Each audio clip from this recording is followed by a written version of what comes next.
জুলাই শহীদ জাতীয় বীর হিসেবে ঘোষণা করছি।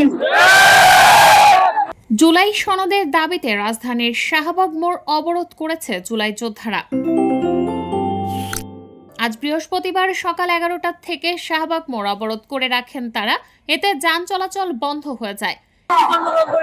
আমরা এই দেশে স্বাধীনভাবে মরতে চাই, এই জন্য আমাদের দাবি সম্ভব ইন্টারমিডিয়েট সরকার আমাদেরকে এই সনদ এবং ঘোষণাপত্র স্বীকৃতি দেয় এবং এটাকে যত দ্রুত সম্ভব আমাদের দেওয়া হোক। এদিকে নিরাপত্তা জোরদারে পুলিশ ও বিজিবি মোতায়েন করা হয়েছে। জুলাই যোদ্ধাদের ভাষ্য, এখনো জুলাই সনদ না হওয়ায় আহত ও শহীদ পরিবারের সদস্যরা বাধ্য হয়ে আন্দোলনে নেমেছেন। স্বাধীনতা হরণ করা একটি দলকে বিতাড়িত করেছে যাদের তাজা বুকের রক্তের বিনিময়ে আজকের এই বৈষম্য বিরোধী ছাত্র আন্দোলনের রক্তের বিনিময়ে আজকের এই স্বাধীনতা। আমি মনে করি বাংলাদেশ সরকারের তাদেরকে একটি সনদ দিয়ে তাদেরকে সম্মানিত করা দরকার।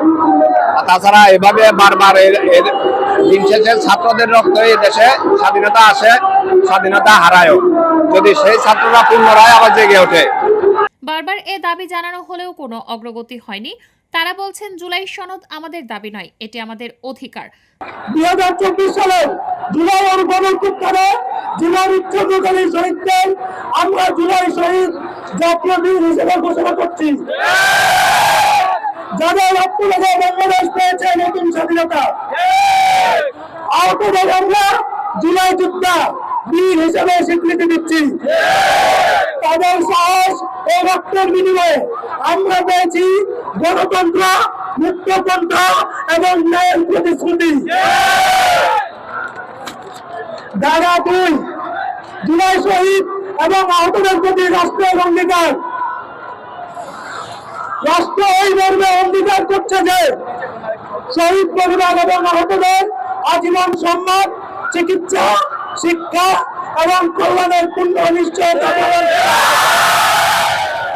শহীদ পরিবার এবং আহতদের প্রতি দায়িত্ব গ্রহণ করা হবে রাষ্ট্রের অবিচ্ছেদ্য কর্তব্য।